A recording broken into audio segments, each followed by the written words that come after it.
Cold brew, that cold brew. Talking about cold brew. Everybody needs cold brew. It's Homebrew History, and I am joined this evening by my friend John Heckman, the tattooed historian. And this is going to be kind of like the I guess the third installment. Yeah, this will be the third installment, third part of our series on the anniversary of Gettysburg. So by now you've heard from Melissa Wynn about experiencing Gettysburg. You've heard from Andrew Dalton, the president and CEO of Adams County Historical Society, about the civilians in the town during the battle. And tonight we're going to talk about, really, it's the only battle episode we're doing, because the next thing that you'll hear will be from John Tracy about Camp Letterman and the aftermath. So we've kind of just concentrated all of our fighting on the single most important day of the 3-day fighting, maybe day 2. How's that, John? I like it. That's a strong introduction to this. Do we think it is the most important day? I'm going to have to go yes. I'm going to have to go yes on July 2nd being the most important day. At least, in my opinion, from the Union Army's perspective, it's the most important day. I mean, it's the only day where you can clearly say it's not just a strategic or not just a tactical draw. Like, there is an overall swing in the balance. Day 1 is pretty clearly going in Bobby Lee's favor. Day 2 throws things a little bit more, and then there's the great question of what happens next. I was gonna do a little intro here from, I would argue, probably one of the best books on the second day. It's Harry Fans's book, Gettysburg, the Second Day. Just the way he introduces this. July 2nd was a day when many men of both armies performed deeds of great valor and made personal sacrifices that were worthy of the best of their mutual American and European heritage. Much of this aspect of the battle is chronicled below, but even the greatest of these men were human and made mistakes. Preparations for the attack and the defense began before dawn. There were reconnaissances that supplied incomplete information. There was some indecision and much anxiety. There was misunderstanding, if not insubordination, in the upper echelons of both armies, and tempers became short. In addition, there was hard marching, tiresome waiting, and usual skirmishing. Finally, the Confederate brigades chosen for the assault stood poised to attack a vulnerable Federal position, and their long-delayed advance began in accordance with a flawed plan. I mean, it's got, I think it's the most dramatic of all 3 days. And you can say what you want about Pickett's charge and like the lead up to it, and you know, there's the is it Faulkner, the poem about every Southern boy, all these things. Like, that's all the romance. Right. But this has got like an actual feeling of real human drama. Mm-hmm. I also love how Fawns points out flaws. There's flaws in people. There's flaws in the way they conducted themselves, the way they thought, you know, they were going to fight that battle that day. Mm-hmm. They were flawed individuals like we are. And I think that really needs to be underscored a lot in our research, because sometimes we tend to put people on a pedestal or something else, or look to our ancestors and put them on a pedestal. Fawns comes right out in that quotation and says they're flawed. They made mistakes. And July 2nd, there were a lot of mistakes made, obviously, because it's a fluid situation. There are a lot of mistakes made on the 1st. There's a lot of mistakes made on the 3rd. That's not me being a Monday morning quarterback. That's just battlefield environments. There'll be decisions that were terrible, and there'll be decisions that were amazing. So yeah, that's a great way to begin this episode with that quote. So John, I want to ask, what's kind of your attachment to Gettysburg? And I know you were constantly kind of there. You were always on the ground, and you know, now you're in Canada, but you spent a lot of time and a lot of energy and effort in Gettysburg. So what drew you to it? Uh, I grew up 25 miles from the battlefield, and when I was around 8 years old, that was the first time I was on the battlefield. I was actually 7. My father randomly took me on a visitation with him to Gettysburg, and it just so happened to be the 125th anniversary weekend. And I remember being on Little Round Top as a kid and seeing the 10 pounders there at Weed's artillery line and stuff, and just being enthralled and thinking, why are all these people so interested in this, and why are these monuments here, and why are these here? And I just remember being overwhelmed by it originally, but then when I got to be about 12 years old, I had actually gotten so into it that I was over there like every weekend. I begged my grandparents, who really looked after me as a kid, to take me over there. And every weekend I seem to be at the visitor center and that kind of stuff. So this has been a thing that has been with me since I was 8 ish.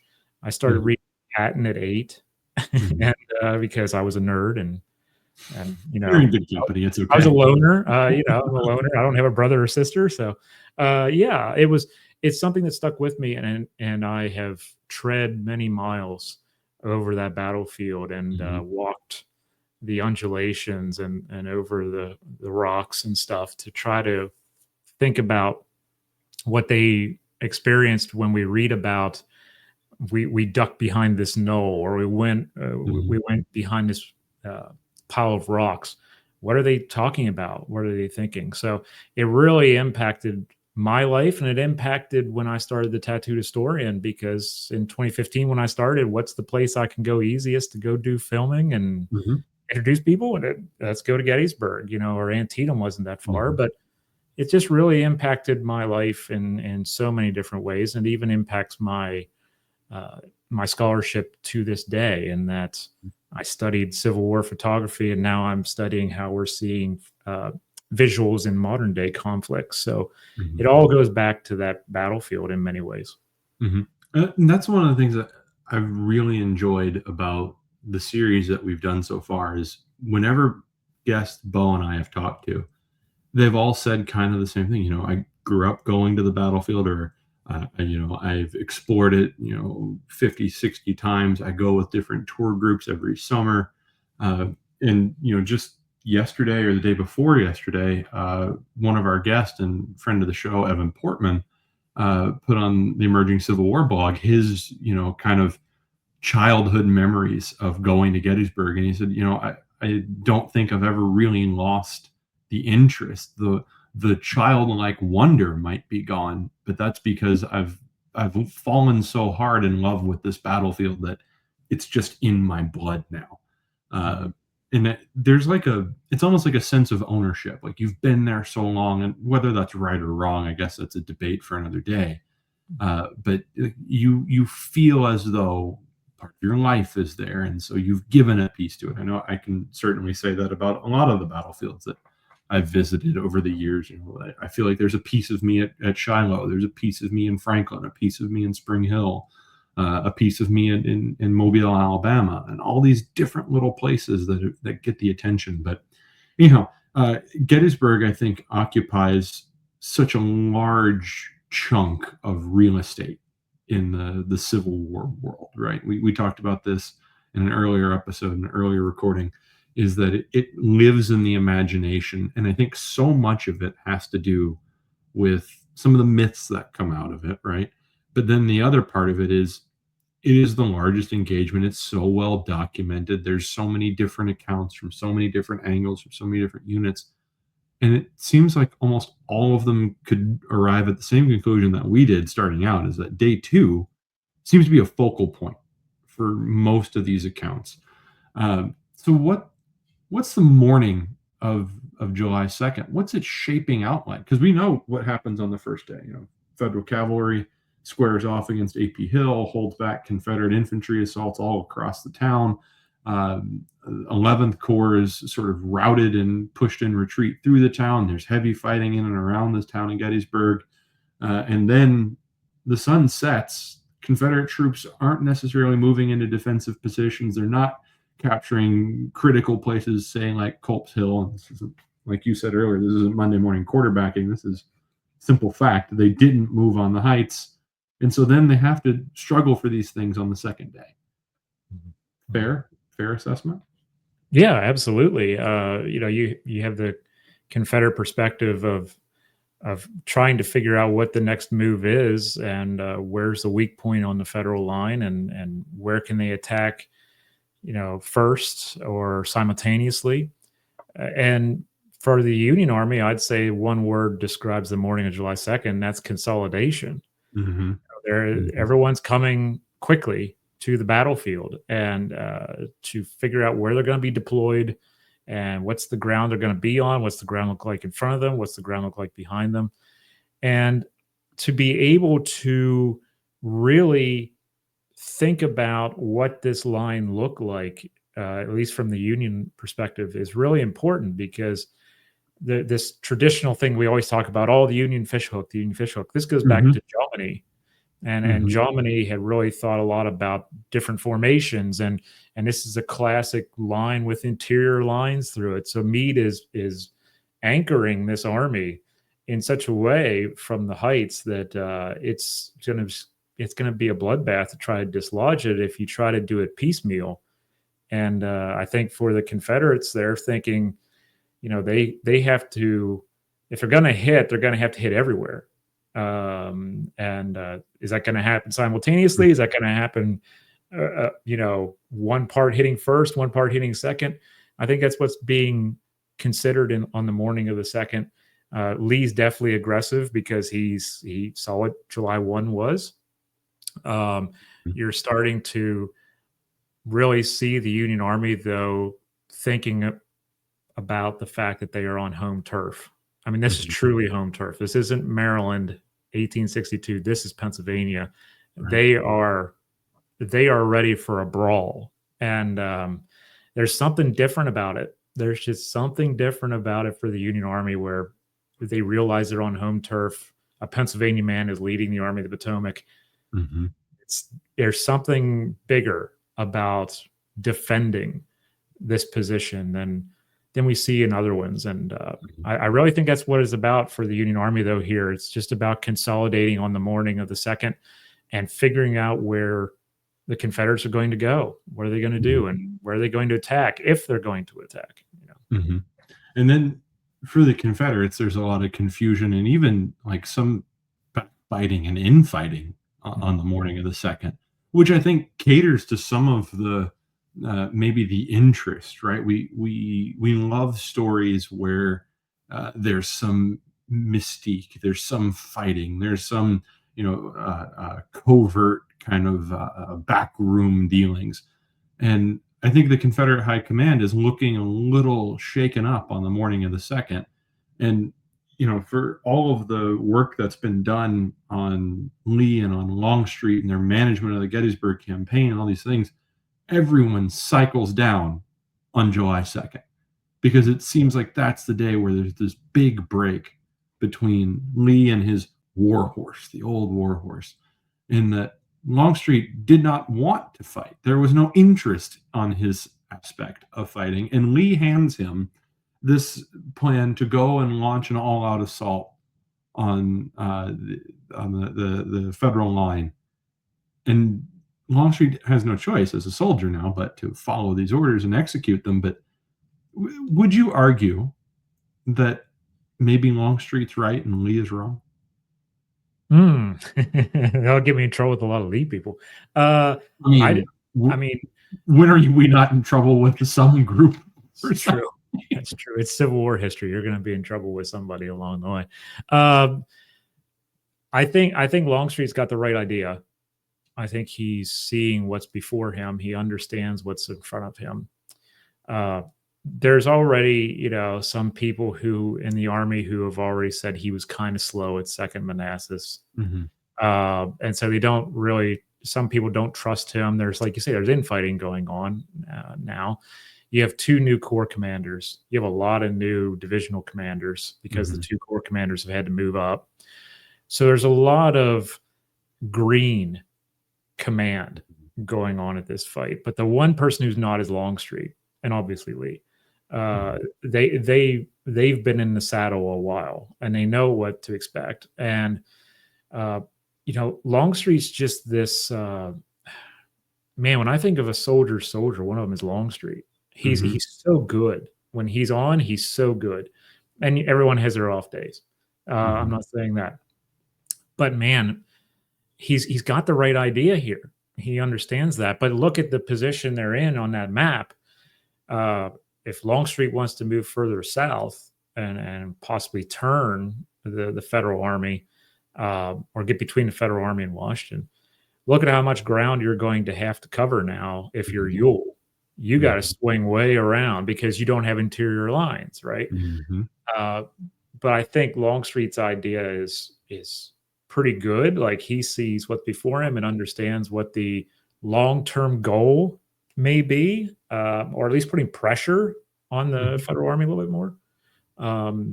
But Lee's coming off of grand victory on the 1st of July, and he's pushed them back several miles and pushed them through town. And so, when you have that aggressive spirit going, and you have audacity, it's no wonder that Lee chose what he did, in my opinion. And that's one of my go-tos when we look at the Civil War and people criticize aggressive commanders. Is like, well, you only criticize them for being aggressive when it doesn't work. There's only one person that gets away with being aggressive and never being criticized, and that's Lee. Well, until recently, which is good because at least there's some balance and there's some fairness in the field now. But people criticize Meade for not being aggressive enough in the aftermath of Gettysburg and pursuing Lee. People criticize Longstreet for not being aggressive enough and attacking all out on the second day, but he does eventually. Now, I like what Carlton Smith, Park Service, says. Longstreet wasn't slow. Longstreet was deliberate. I think that's probably the best way to sum up his performance on the morning of the 2nd. Is he's got to move in a position. Then all of a sudden, he gets a real wrench thrown in his plans when the 3rd Corps of the Army of the Potomac, under the command of General Dan Sickles, shows up, and they're almost a half mile in front of the entire rest of the federal line, holding out on these heights near Emmitsburg Road, near the Sherfy Farm, down towards the Wentz Farm, Wheatfield, all the places that you hear about and that you see. Sickles is just there, sticking out like a thumb. And that's a whole corps of infantry and artillery and a lot of guns. A lot of guns are brought up there. That's all of Cable's guns, all of Freeman McGilvery. It's saying something when Major General Henry Hunt is looking to consolidate his command, and he's got to go out there to find all of his guns. Yeah. Hunt's my guy, but I grew up firing Civil War artillery, so obviously I'm going to like Hunt. But it also means when I would go to Gettysburg, I saw how beautiful that plateau was at the Peach Orchard for artillery. It's like when you go to the hill overlooking the Dunkard Church at Antietam. That artillery plateau that's there is just beautiful. But that also means everyone can see you. You got a good artillery plateau, everyone is going to see you. And the Peach Orchard is that way. It's an amazing position. But I don't believe they really realize the length of the Confederate line once Longstreet completes the countermarch. Now Longstreet is far to the left of Sickles, and Sickles is only understanding, I believe at the time, he's only understanding there's some firing going on around the Pitzer Woods area. It's off to his front and right. He doesn't really, that's all he's heard from reports. He doesn't really know, obviously, what's going on behind that ridge, and Longstreet moving into position with Hood and McLaws.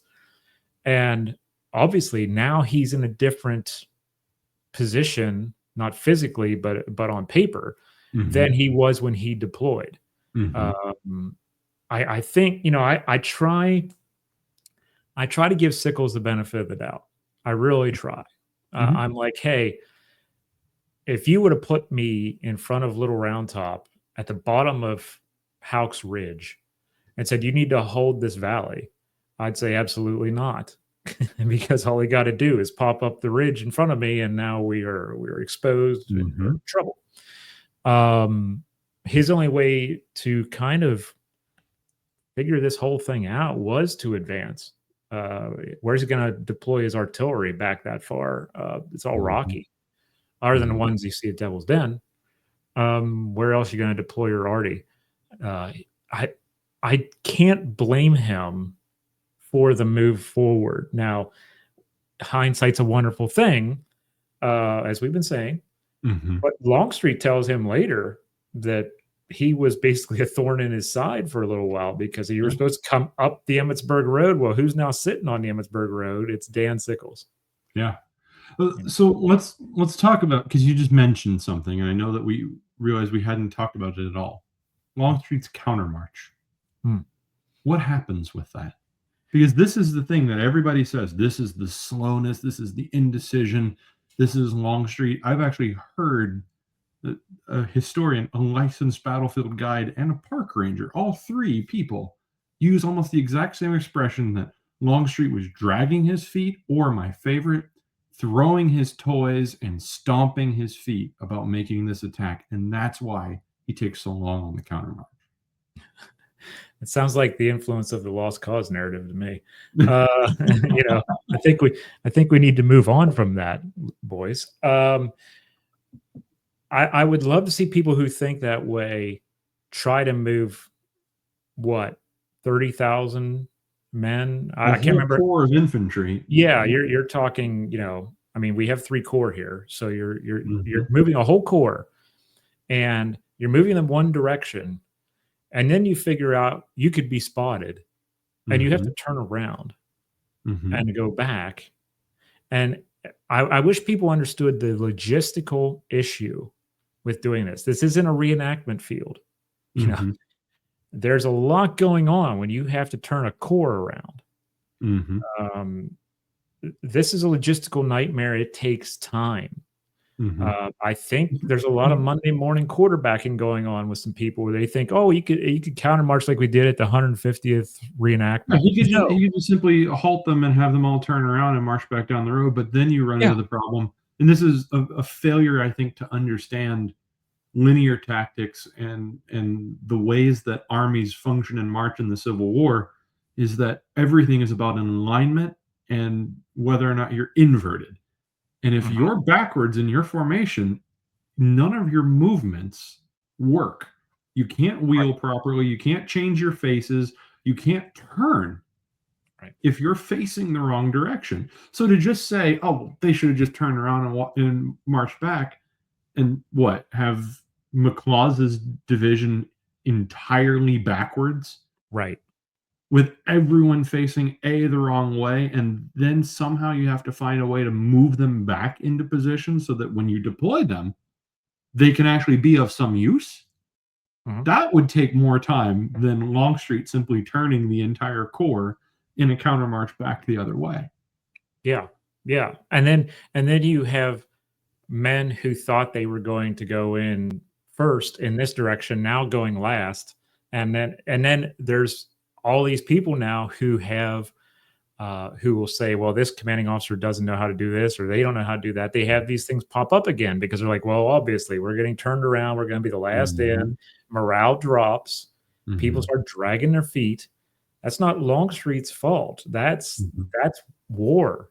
Everybody, this it doesn't work out mhm, sometimes, and to have the position scouted ahead of time like they did, and they were supposed to know where to go. And mhm, they had scouts go out the morning of the 2nd down along the far left of the Union line, at least as close as they thought they could get to them, to know where they were supposed to go, and then to find out, well, now we can be seen because there's some people on Little Round Top, you know, signal corps up there. Uh, mhm. Game change. Now we got to do this a different way. Yeah. And not to mention a corps of infantry with multiple artillery batteries facing you now. Yeah. And they're deploying, or they have been deployed in certain spots. And now what do you do? Because now you are in not a line of battle. You are bunched up and you are marching, and you just can't go left face, let's get them. That's not how it works. It's I've talked with many people about that. Many of us don't understand what that would have been like to move tens of thousands of people in 19th century linear tactics, and do it, I'd say, just in a couple hours, a few hours until you get down there, get back, go around, do this. That's not an easy thing to do. And to say he was dragging his feet, why would he drag his feet? Because he doesn't want to do it? Well, the enemy is fortifying their position. So you're telling me he wants more of his men to get killed. That doesn't make sense. Which makes no sense. No. Yeah. So when Longstreet finally is ready to attack, and he's in position, he's got McLaws and he's got Hood. Now, I think listeners of the show will know that I've spent a lot of my life dealing with John Bell Hood. So we're going to spare anyone that, right? Let's just say they're a crack division. They're good soldiers. They're tough. They're hard fighters. Next to them, though, Lafayette McLaws's division, and I would say that they're just as good, especially when you get down to men like William Barksdale and his brigade, or William Wofford and his Georgians, and Rock Benning and his Georgians. Like, you've got a real thrust of power with these two divisions. So when Longstreet unleashes them, Sickles knows what's coming his way. And I want to go back to something you said, about giving Sickles the benefit of the doubt. When we were kind of talking about this in our group chat, thinking about what we're going to talk about, what we're going to hit on, one of the things that you pointed out is, there's cavalry that should have been where Sickles was. Right? They had been there from the first day. They had been deployed kind of as pickets, but they've taken off now. So when Sickles goes out there that morning, it's because there's no one else in front. So I give him the benefit of the doubt on two things. I'm not going to call myself a Dan Sickles apologist. Not yet. Not yet. One day maybe I could be converted. But Sickles goes out there because someone needs to be able to see beyond the Emmitsburg Road. So why not move a whole corps? That's a part of it. I get that. The other piece of it that I tend to side with him on is that, like you're saying, it's very difficult to try and defend a piece of low ground, especially when you've got this, as you've described it, a beautiful ridge line right in front of you. So I think what we'll do is we'll take a quick commercial break, and we'll come right back and kind of get into some of what happens in this, I would say, decisive action. Does that be a good plug for it, John? This is decisive action near the wheat field. Oh yeah, I would say that the Peach Orchard wheat field is a decisive action in this day, and possibly in the entire campaign. So we'll see you back in about 2 minutes. Homebrew History is brought to you by Civil War Trails. Civil War Trails is the world's largest outdoor museum with more than 1,600 sites in 6 different states. Civil War Trails can be part of your next family vacation just by simply visiting their website, and you can find the link below in our description, or visit civilwartrails.org, where you can request a free brochure for your next road trip. Whether or not you're heading to the beach or off to Disney World, or maybe you're heading just around the block, you can make Civil War Trails part of your trip. Visit our friends at Civil War Trails. For $5 a month, you can support Homebrew History. Head over to our Buy Me a Coffee page, where you can subscribe and become a member of the Homebrew crew. There, for just $5, you get access to ad-free episodes, exclusive episodes with our guests. You get a little bit more bang for your buck when it comes to the whole series episodes. We've got a series coming out, you get the whole thing all in one run, as opposed to having to wait around like everyone else. Join us over on the Buy Me a Coffee page and help support Homebrew History. Remember, for just $5 a month, you make sure Homebrew History has enough. Homebrew History is proud to partner with our friend the bearded historian Jeff Williams. Head on over to his shop where you can check out some of his great designs.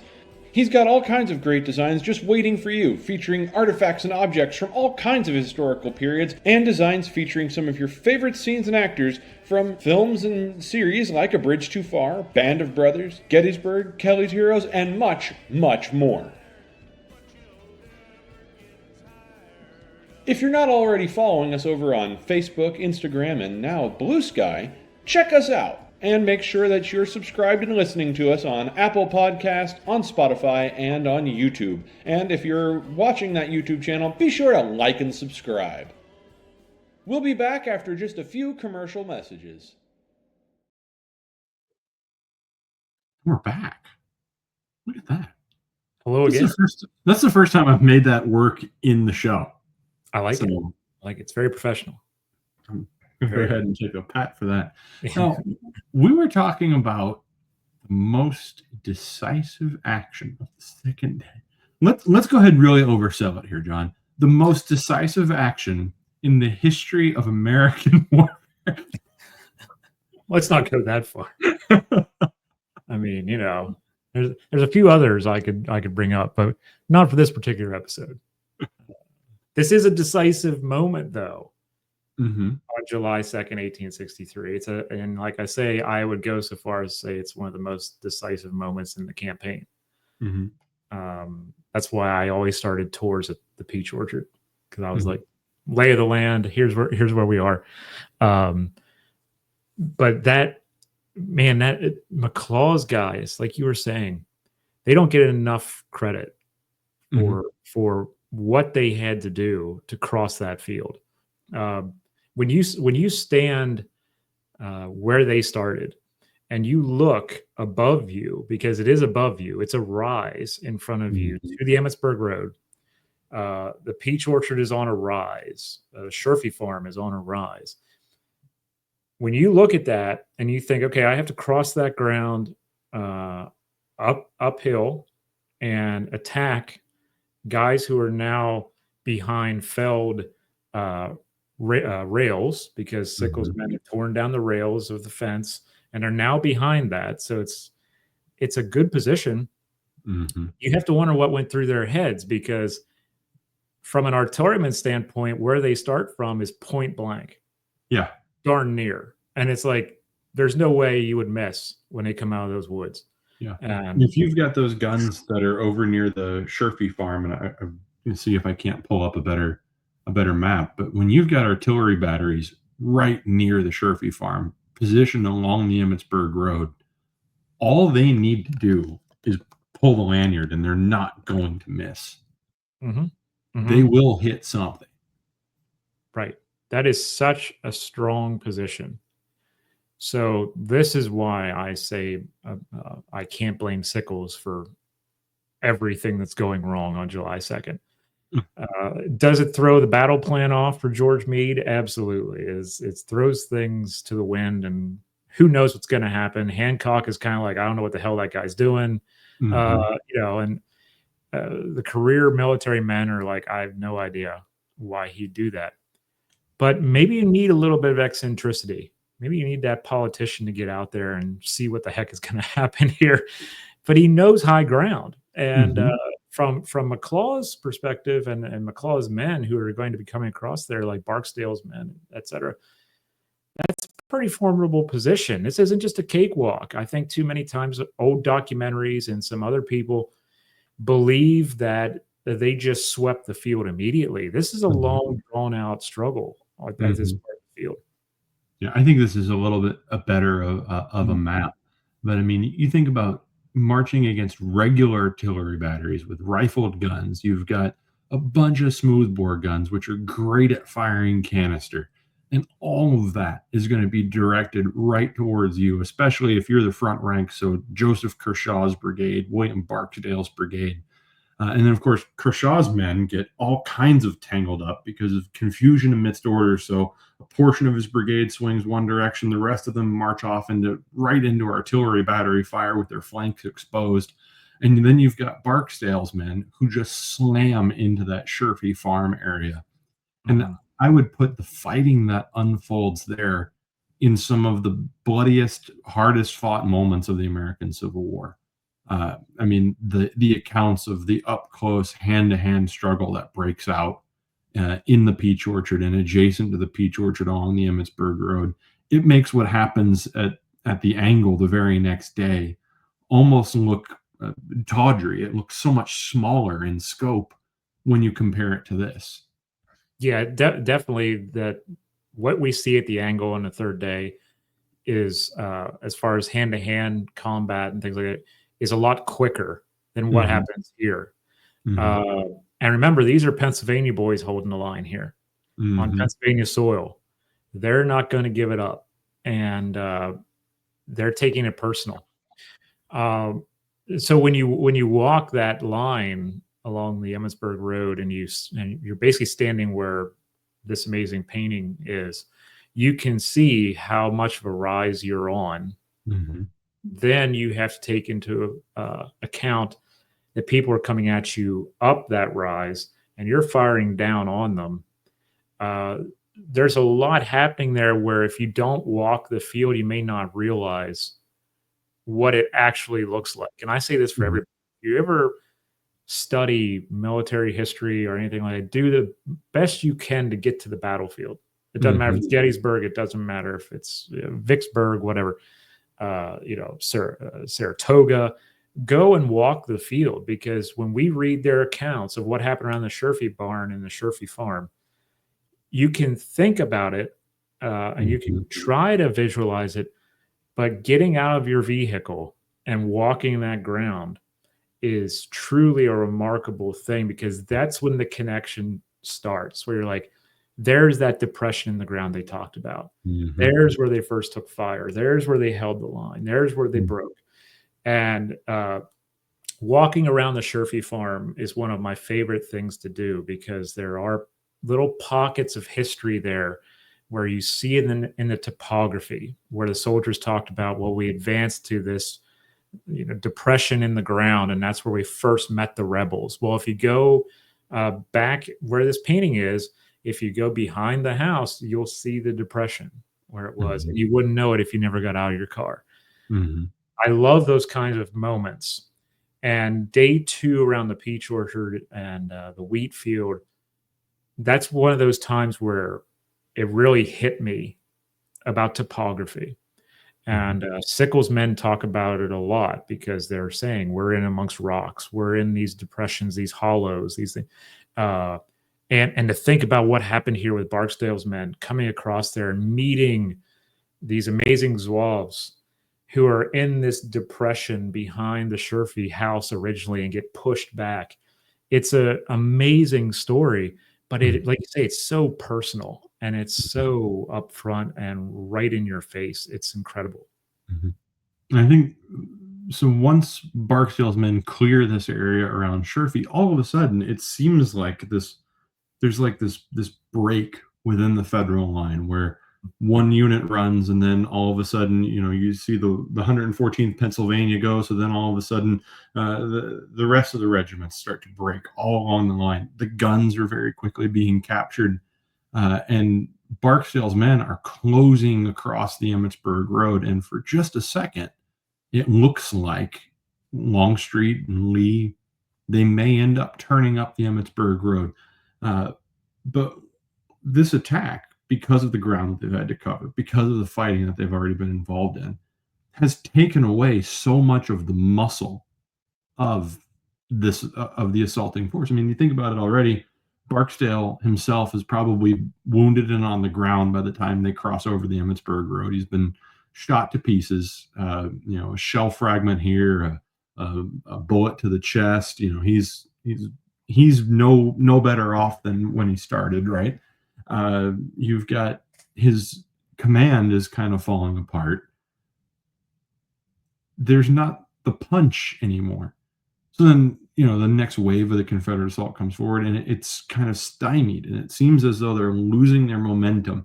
And I think a lot of this has to do with what's happening with the artillery batteries, the federal artillery batteries. I've been thinking about this piece and thinking about writing this story is like, who is the hero on the second day?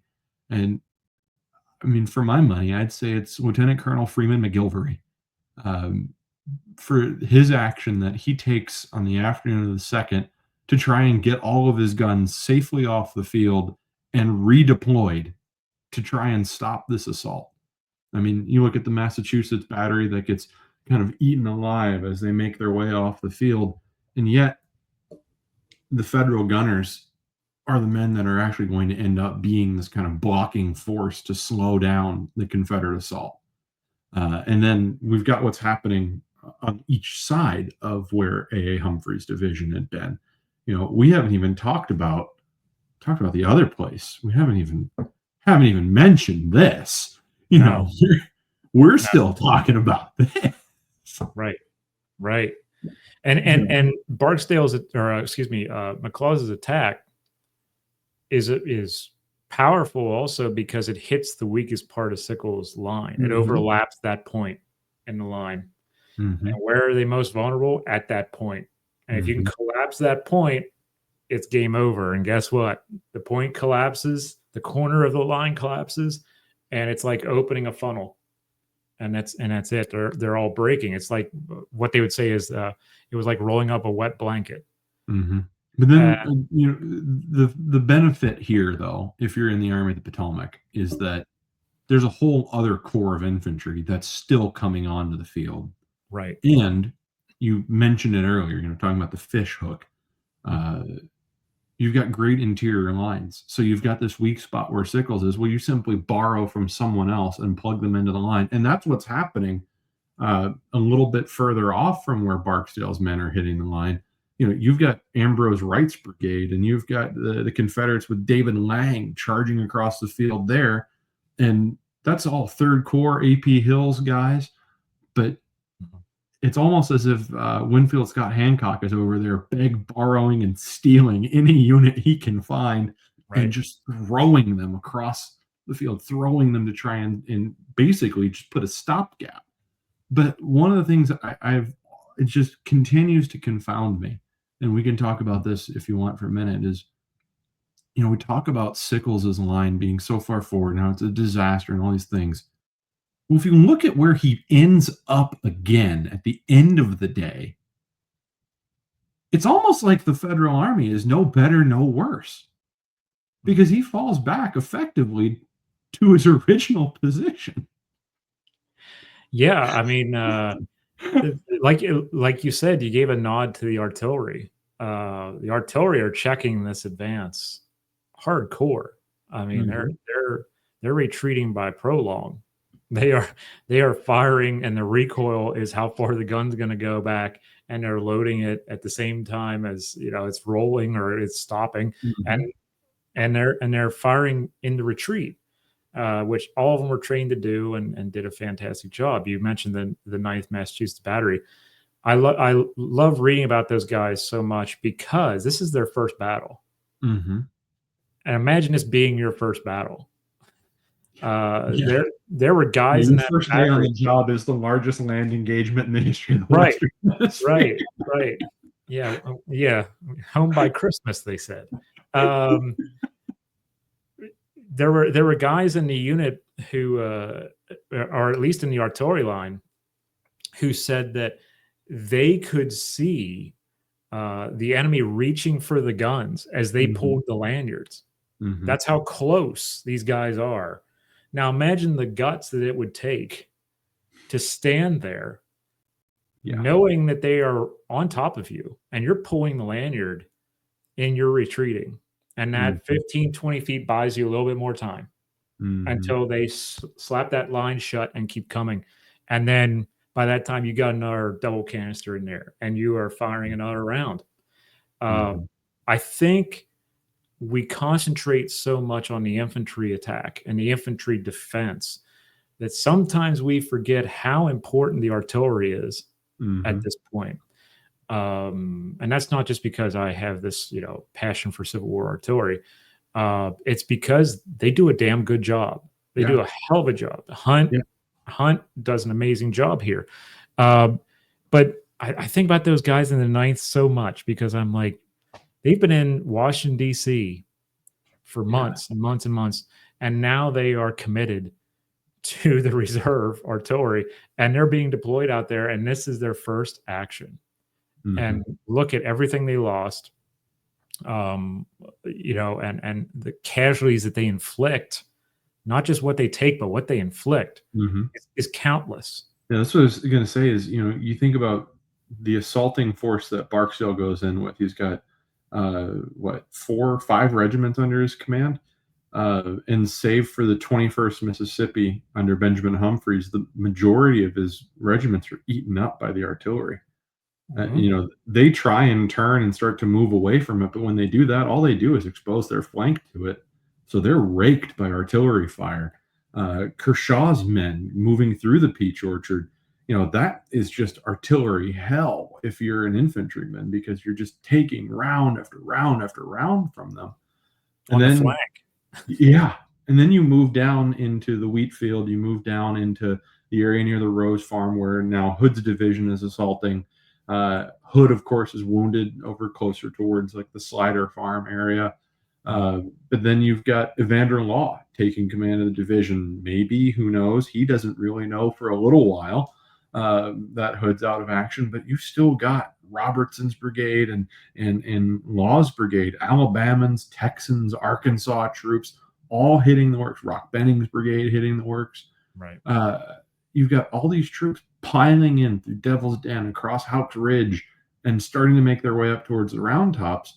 And I think we pay so much attention to that piece of the action that we forget about what happens lower down on the ground, near the road, near the Rose Farm.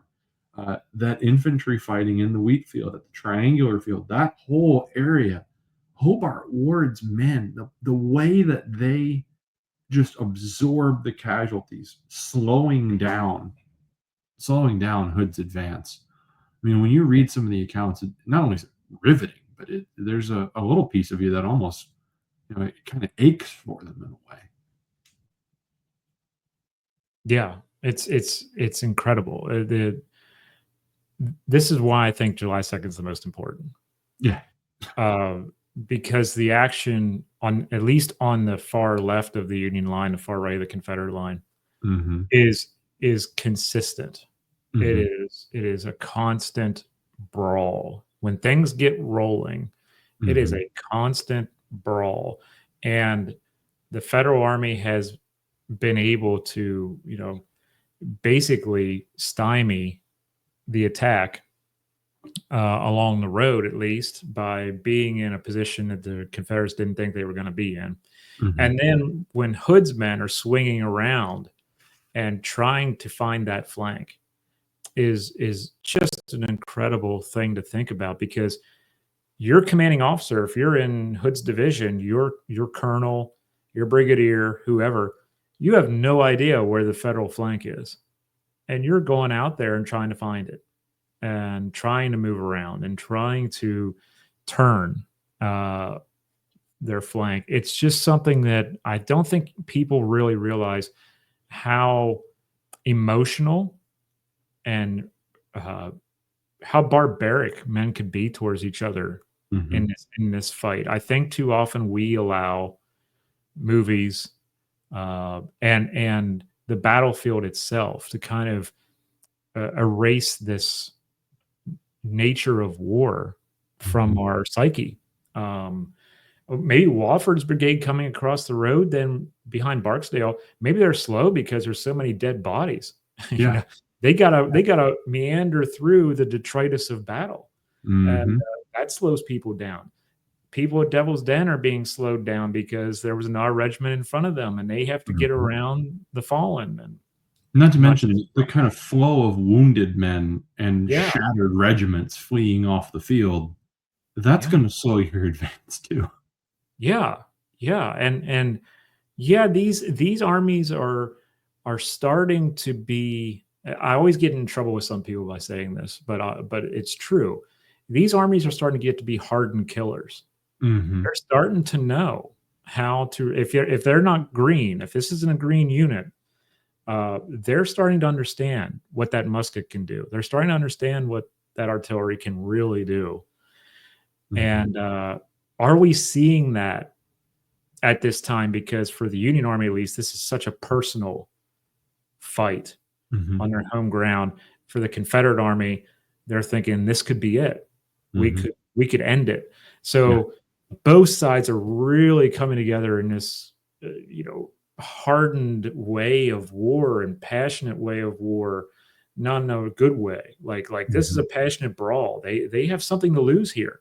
And does that make this fight more personal for memory because of that? And I think it does. I mean, when you're able to lock into these accounts, and we were talking about it a couple minutes ago, when we were talking about Longstreet and whether or not he stomps his feet and all these things. I mean, just that story alone, and this idea that you have lieutenant general, a corps commander, arguing with his boss and disobeying orders because he's upset with his orders, all these things, that is immediately grabbed upon. I was giving a talk last week about the 1874 Canal Street coup, where James Longstreet commands an integrated police force against a white supremacist militia. And one of the great quotes that I came across in my reading for this was, it was an article, an essay called "The Day Longstreet Lost Gettysburg," September the 14th, 1874. And is the Battle of Liberty Place. And Canal Street is like, when did he lose the war? The day that he was no longer a Confederate general and was then a Republican and a Reconstructionist. But he's becomes a scapegoat in this sense that, well, why did Lee and why did the Confederates lose at Gettysburg? Well, it's Longstreet. Right. And that has informed so many people's understanding of the battle. I mean, you think about the movie even is so informed by that understanding of Longstreet and Lee. Even if sometimes sympathetic, it still makes it very clear that Longstreet is clearly the bad guy, and Lee is he never did anything wrong, and he was never wrong. And it was just for Longstreet and lack of trying that everything didn't work. And then when you have a character like Dan Sickles involved on the other side of it, it makes it easy to turn this into, he was just a politician. He didn't know what he was doing. And it gives political generals then a bad name. So anytime you have a politician who's in command of an army, people throughout historiography and today, when you come to talk about politically appointed officers, they go, "Oh, well, he didn't know what he was doing. He was just a politician." I would beg to differ. There's some damn fine political officers that go into the army in '61. John Logan being like the prime example of a great soldier. But even someone, as much of a thorn in the side as he could be for just about everyone, Nathaniel Banks performed pretty well in Louisiana and the Red River campaigns. I would also put into discussion Benjamin Butler, but whatever. But you can't just throw the baby out with the bathwater. But that, I think, because of what unfolds between Longstreet and Sickles on the second day, that informs our understanding of the first, the second, and the third days. And if Gettysburg is the biggest, baddest, meatiest, juiciest stake in Civil War history, well, then clearly that also informs how we think of the Civil War, and also also reflects in how we think about the war today. Does that make any sense? Yeah, it definitely does. I mean, we see passions run high when we talk about this kind of stuff, right? People take it personal, even though we weren't there. People take it personal. I had two ancestors who fought at Gettysburg, and I don't think they get enough credit, but that's just me. That's personal. We are so amped up, though, I think, to not only study what they did, but to have an opinion all the time of what they did. And I think that's the flaw. I think the flaw is we tend to think that if we don't have an opinion based upon everything they did, we're missing out on the argument. or whatever it is. And some people in the post-Civil War period felt the same way about I need to have an opinion of what happened at Gettysburg with Longstreet, and I can either Unless the National Tribune and the Confederate Right. veteran were right. born. This isn't anything new. What's new is we're so connected now that we can Right. do this. You don't have to have a subscription to the National Review or whatever it may be. That's where you really start to see memory Mhm. existing in these different ways. So we think about Gettysburg in different ways, maybe than another battle. And a lot of it is also based on casualty numbers. When you Mhm. look at it, they're like, oh, this battle must have been more important because more people died there. And it's Right. like, well, that's not really true. Mhm. Although we are being kind of hypocritical in that point because we are saying that July 2nd was the most important day of Gettysburg, and it is by far the deadliest day of Gettysburg. Yeah. So We arrived at that conclusion without thinking about casualties. yeah, no, yeah. We I arrived don't- at that I don't- conclusion. I don't think about- early as- I don't think about casualty numbers when I think about most important moments Mhm. of or turning points or whatever Mhm. else. I Mhm. never think about casualty numbers. I think about other things. It just so happens with Mhm. this one, it does link up, Yeah. where it is the bloodiest day of the battle. Mhm. Mhm. I think we've done a fair service to the second day. I think it's finally going to get its light here. I do want to say one thing though. Okay. One thing.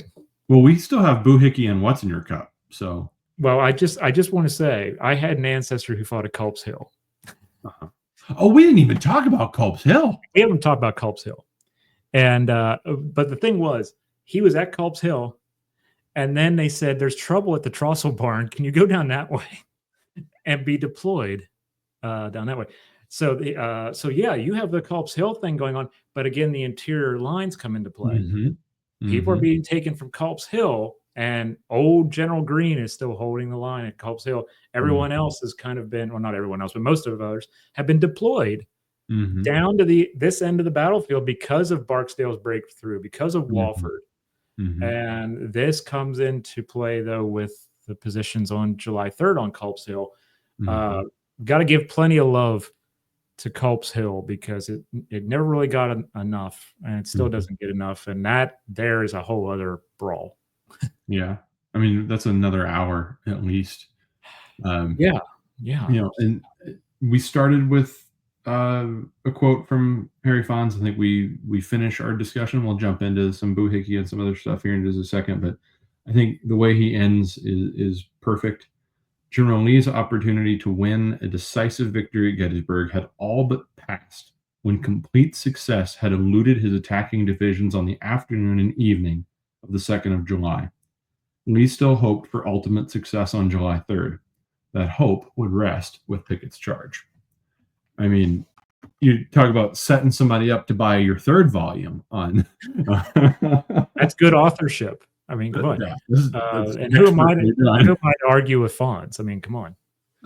But with something so epic and something so grand as the second day, and I mean grand and just in terms of scale, and as much as it's been written about, there has to be some Boohickey involved. And John, you're a friend of the show, you know what Boohickey is, and I can't explain it nearly the way that Bo is, so I'm really missing having him here right now.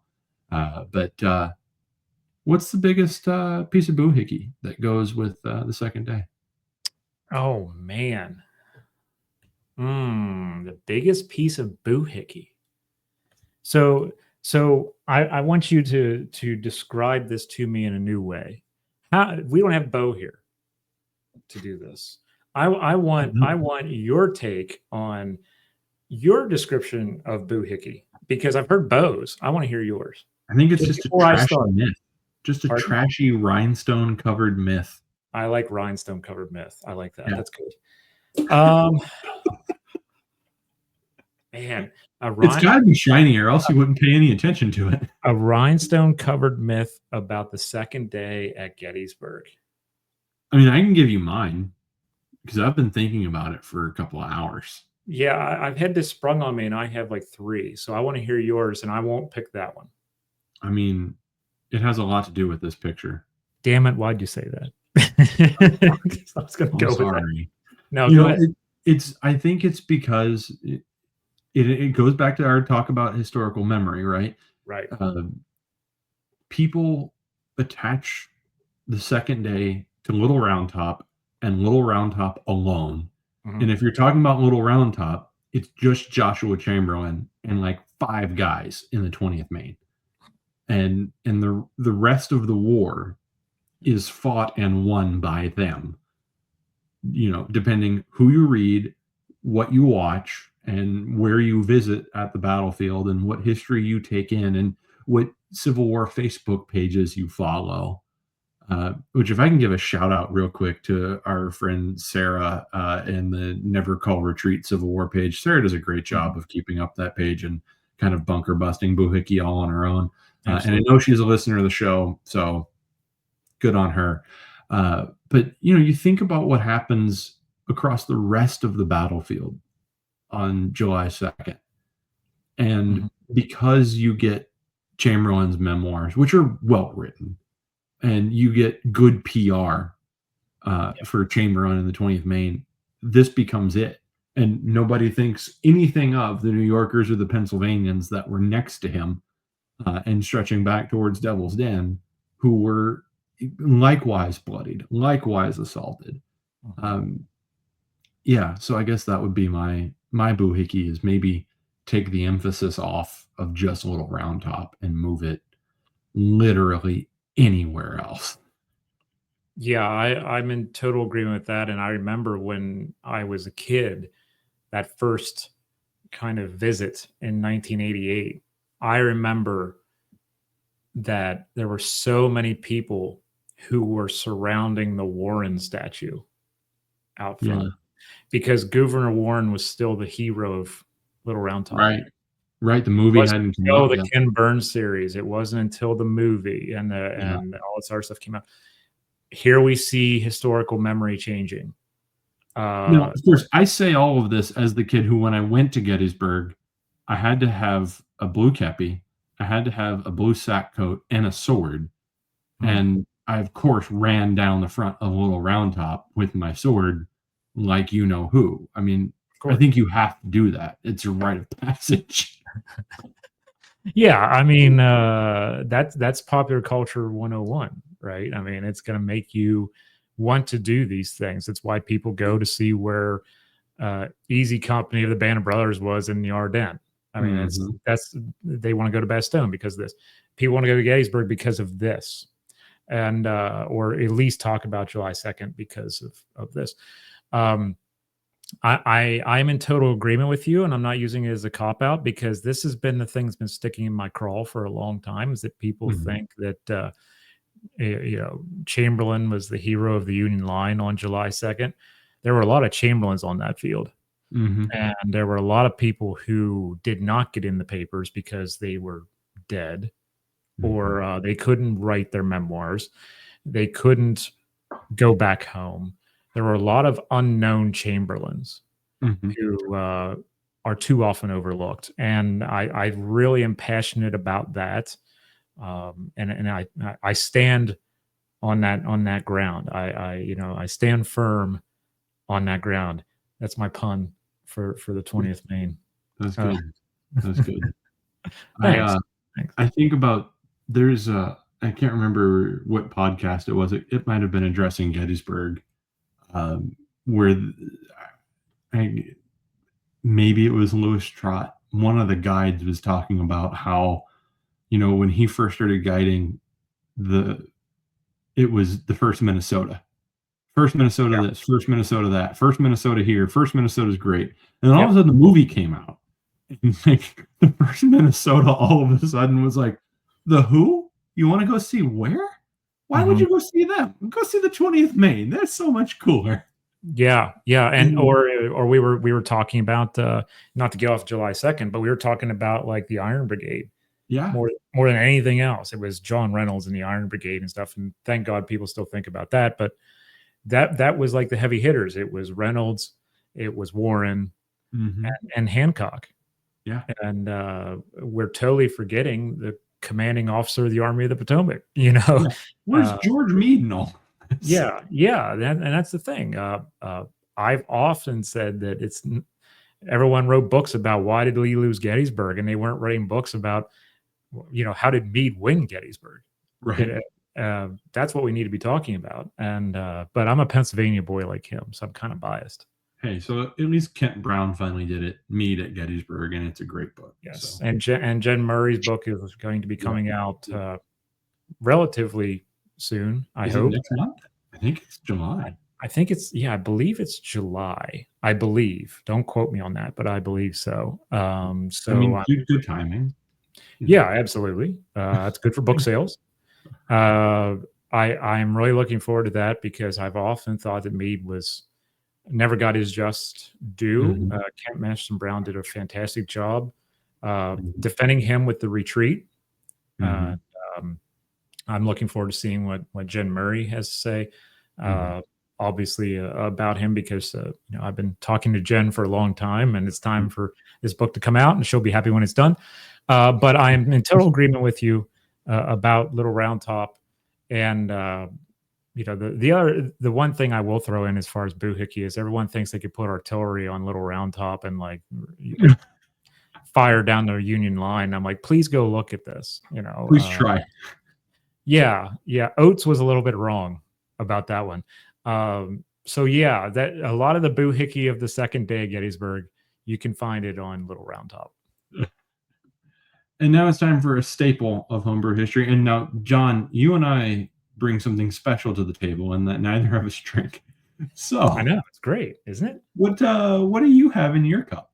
Well, I thought I would do something a little different. I remember previous times on this podcast where you and Bo would have something to drink when you were still drinking, and he was drinking obviously too. And I'm like, I'll do something a little different and try to fit in a little bit. So I had root beer tonight. Ah, nice. A&W, Canadian A&W root beer. A&W is a supreme root beer. It is a supreme root beer. We still have plenty of A&W burger joints up here. You can come in here and get a nice frosted mug of A&W root beer with your burgers and fries. And so I'm a big A&W root beer guy, and I'm so proud of you for your sobriety. I know what it was like and how hard that can be and how challenging it can be, but to have friends who can support you in that venture is huge, and I'm very proud of you for that. And I would love to know, what are you drinking tonight? In keeping with my being very boring, right? I'm having a Topo Chico. Topo Chico Sabores. Ooh, very nice. Ooh. This is the raspberry and lemon flavor. Now, I would be a bad Louisianan if I didn't argue that there is a better root beer in Barks root beer, because Barks has bite. So I must say that. Okay. Not a sponsor. And at least neither of us are drinking Mug. That's the win. No, that's all. Don't. Mug is just terrible. Don't. Yeah. I see it on the shelf. I'm like, who is keeping them in business? I have no idea, but it's probably someone who blames Longstreet for being slow. Age demographic of people I see drinking Mug, you're probably not wrong. I'm telling you. I'm not one to make generalizations, but there's something there. There's something there, the people who miss drinking a Coca-Cola at the pharmacy counter. Those are the people who are drinking Mug and complaining about James Longstreet. Yeah, they can't drink at the Coca-Cola counter, so they switch to a Pepsi product. And that's what's keeping Mug in business, is that they're relying on the Pepsi model. Yeah, exactly. So that's your message for this evening from me, everybody. Be a new age outlaw. Don't let the Longstreet haters ruin it for you, and don't drink Mug. Don't drink Mug. You heard it here first, folks. That's right. John, this has been a pleasure. We hope everyone has enjoyed this kind of four-parter on Gettysburg. Remember, if you're a listener, you get all of these all at once. So if you finally made it to the end of this and you're like, next time I'm just going to give them $5 so I don't have to sit through a month of episodes waiting for the end, this is your opportunity to visit the Buy Me a Coffee page. You can find the link in the description of the episode, either on YouTube or wherever you get your podcast. And for $5 a month, you make sure that we have enough, whatever that means. I took it straight from a World War II propaganda poster. So it means we'll have enough. John, always a pleasure. Visit John's page, The Tattooed Historian. The work that this man does with photography and media and warfare is one of those things that makes you constantly think about what we're watching when we see updates from the front, and the moral question of whether or not we should be seeing some of the things that we're exposed to. John, you push people to think, and for that I appreciate you. And always a pleasure to have you on Homebrew. Thank you so much, my friend. It's always a pleasure to be with you, and I hope everything is nice and cool in Louisiana. It won't be, but until next time.